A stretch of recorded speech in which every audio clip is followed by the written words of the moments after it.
Welcome to the Online Digital Marketing Podcast. We'll be discussing marketing strategies, trends, and tips that will help your business succeed in the digital age. Every episode, we'll be interviewing industry professionals and providing valuable insights on how to leverage digital tools for maximum engagement and ROI. Don't forget to subscribe so you can stay up to date on the latest trends in online marketing.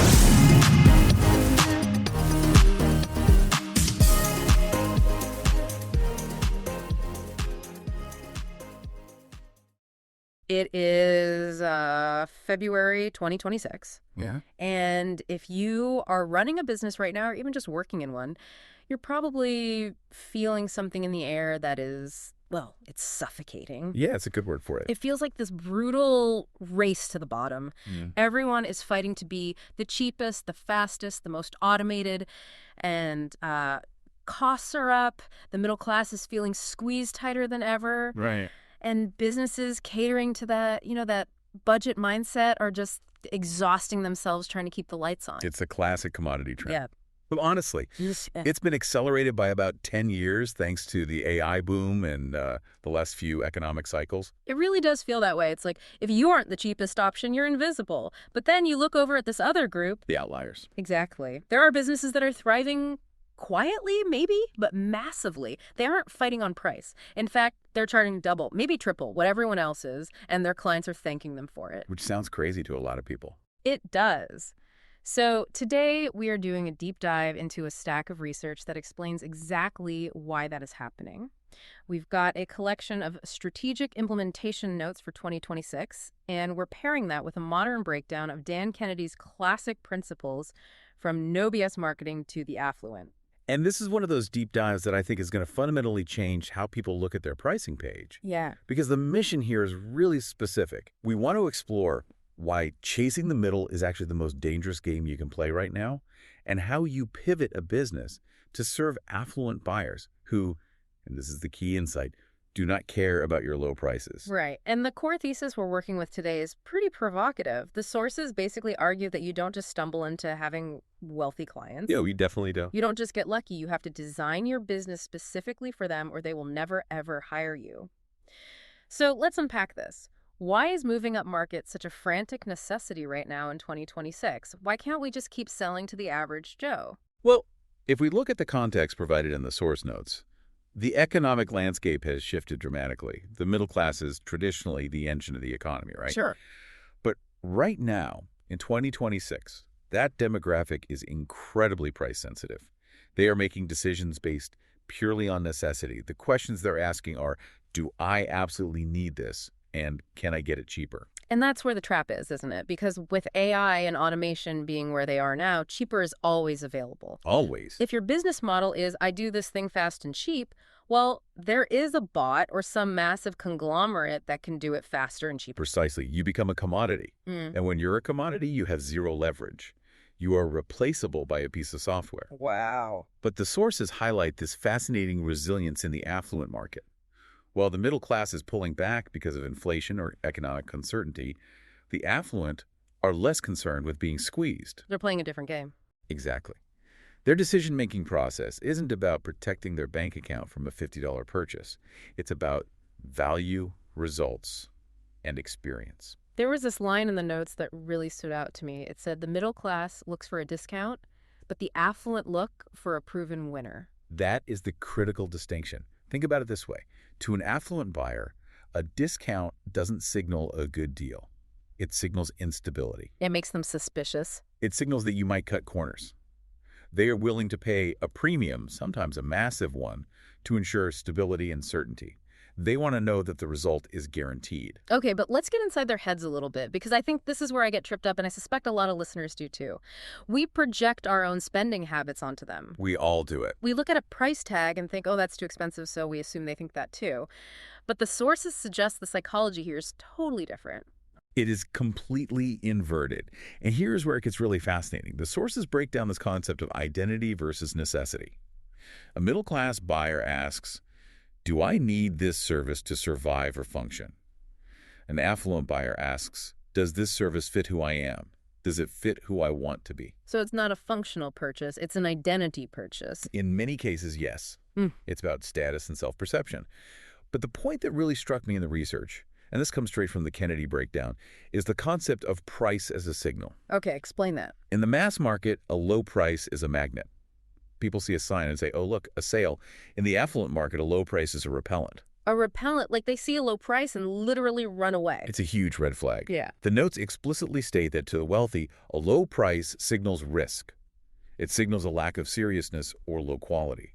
They actually use price as a shortcut, a heuristic, to determine if you are actually good at what you do. That is wild to think about. It's almost like, okay, imagine you needed brain surgery.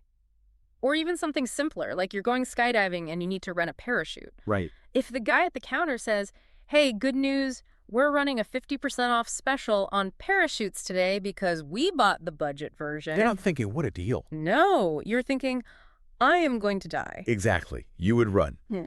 And that is how affluent clients view everything that affects their lifestyle or their business. If you lower your prices to be competitive, you're actually telling the people you want to attract that you aren't good enough for them. You're actively disqualifying yourself. You're signaling, I am for the budget conscious, and the affluent buyer says, well, that's not me. So we have to stop pricing out of fear. We have to stop pricing based on our own wallets. Just because you wouldn't pay $500 for a haircut doesn't mean your client won't.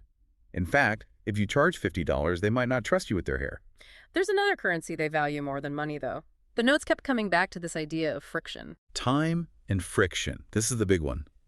The sources emphasize that affluent buyers are obsessed with time savings and convenience.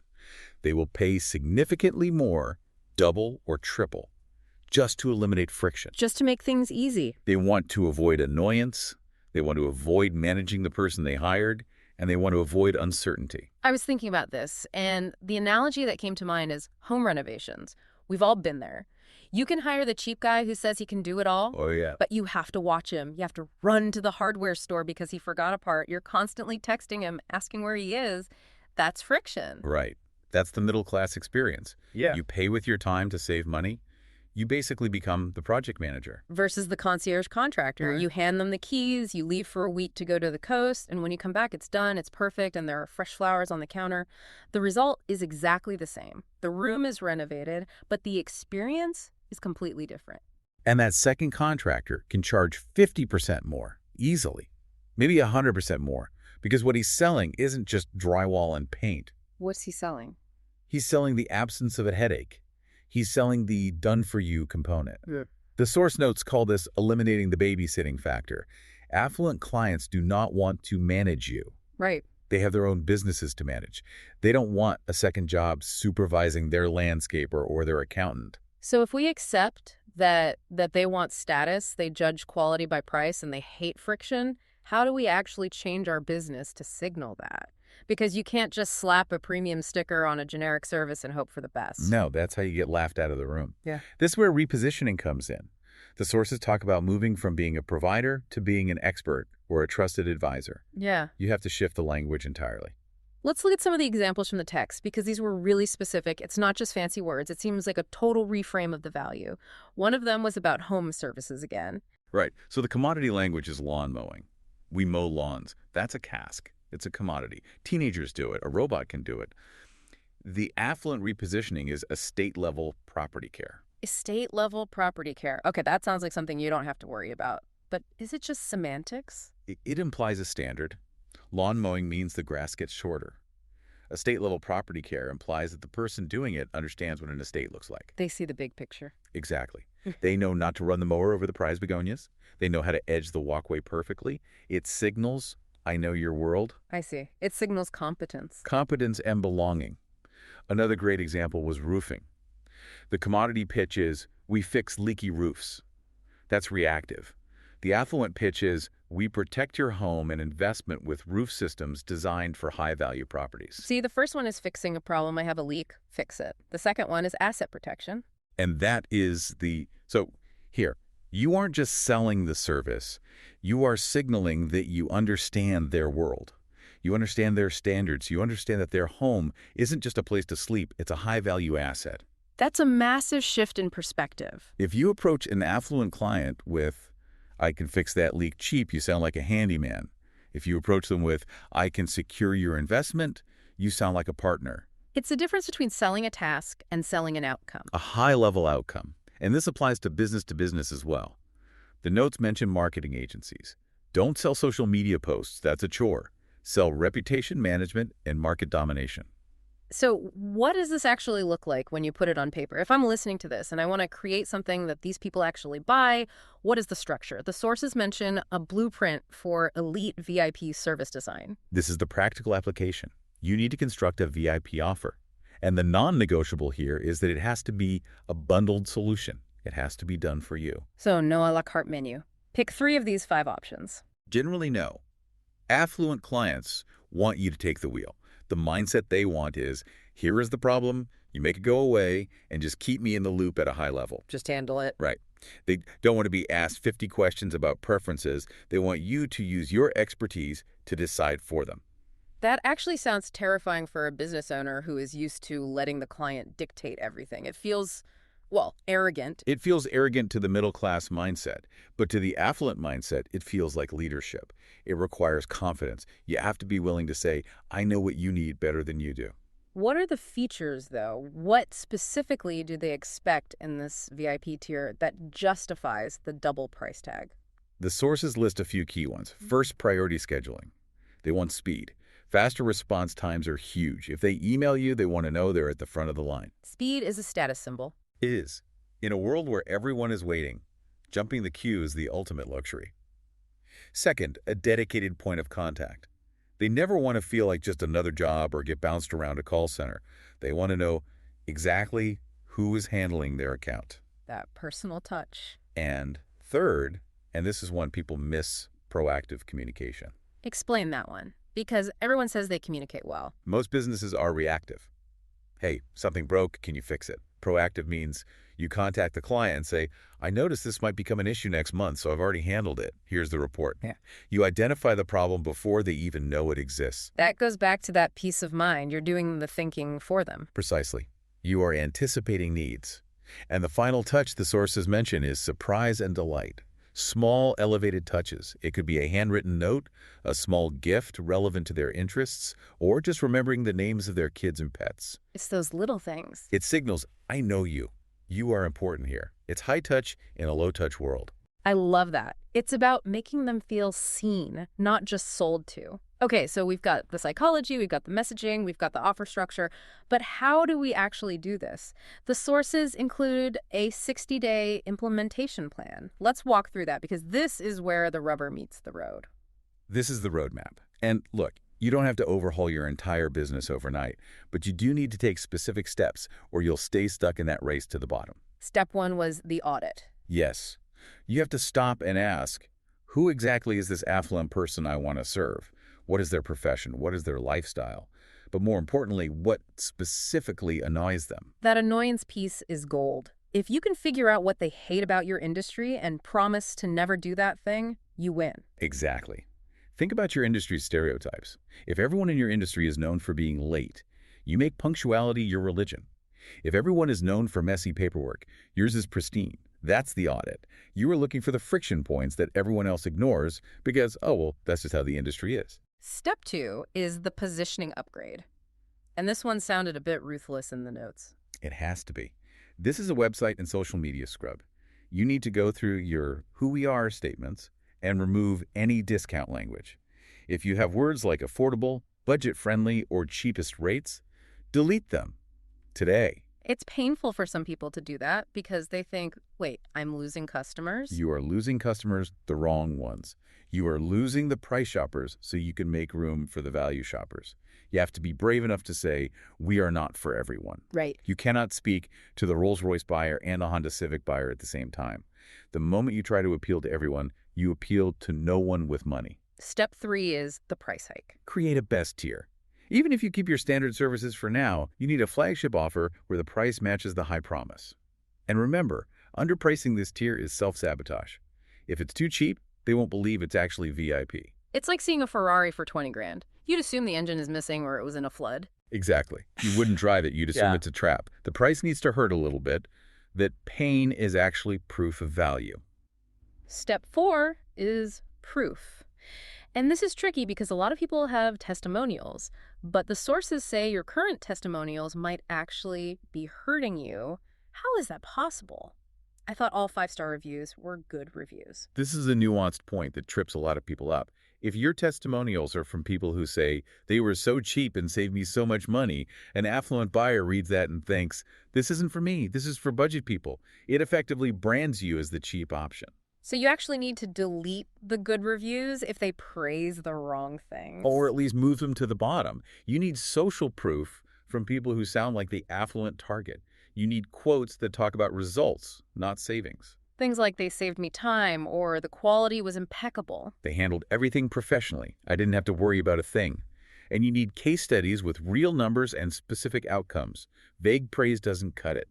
They want to see that you have delivered for someone at their level before. And finally, the sources mention media channels. Where are we putting this message? Credibility is built in thoughtful spaces. You want to be in long-form content. Deep dives like this one, high-quality blogs, well-produced video. Avoid the cheap or fast ad channels that rely on spammy tactics. No flashing banners. A well-written article on your website that solves a complex problem is worth 10 times more than a flashy banner ad offering a discount. It's about signaling authority. If you're writing thoughtful analysis, you must be an expert. If you're shouting 50% off, you're a commodity. Precisely. You want to be where they go to learn, not where they go to save a buck. You want them to find you when they are researching a solution, not when they are scrolling for entertainment. So putting this all together, we are looking at 2026. The economy is weird, the middle is squeezed, the opportunity is at the top. But you have to commit. You can't half-heartedly do this. You do. You have to commit to being boring to the masses so you can be exciting to the few. That is a great line. Boring to the masses, exciting to the few. And if we connect this to the bigger picture, think about sustainability. A business built on low margins and high volume is fragile. One supply chain hiccup, one algorithm change, one new AI tool, and you are underwater. Yeah. A business built on high margins, deep relationships, and premium service is resilient. The affluent client isn't going anywhere. They will always need problems solved. And they will always pay to have them solved well. Always. So for you listening right now, stop waiting to be discovered. Stop waiting for a rich client to stumble onto your website and somehow ignore your cheap messaging. You have to build the house they want to live in. And start with the friction. What do you mean by that? That's the final thought I want to leave everyone with. If you want to know where your first $1 million in new revenue is hiding, look at your current client journey. Where is the friction? Where is the annoyance? Where does the client have to repeat themselves? Where do they have to wait? Find the headache. Find the headache. Because that annoyance, that is exactly what an affluent client will pay double to avoid. If you can identify the friction points in your industry and simply erase them, you don't even need to be a genius at the technical work. You just have to be a genius at the experience. That is the takeaway. Friction is opportunity. It really is. All right, that is a lot to chew on. We've covered the psychology, the language, the offer structure, and the implementation plan. It's time to stop racing to the bottom and start climbing to the top. Thanks for diving in with us. It was a pleasure. Catch you on the next deep dive. Ready to take your online business to the next level? Subscribe to our digital marketing podcast and then join our Accountability for Success Mastermind. With expert advice from industry leaders, you'll gain knowledge and insights that will help you succeed in today's digital marketing world. From social media strategies to search engine optimization, we have all the tools you need. Learn from successful entrepreneurs and take control of your online success. Join the Accountability for Success Mastermind now at bit.ly/AFSM podcast.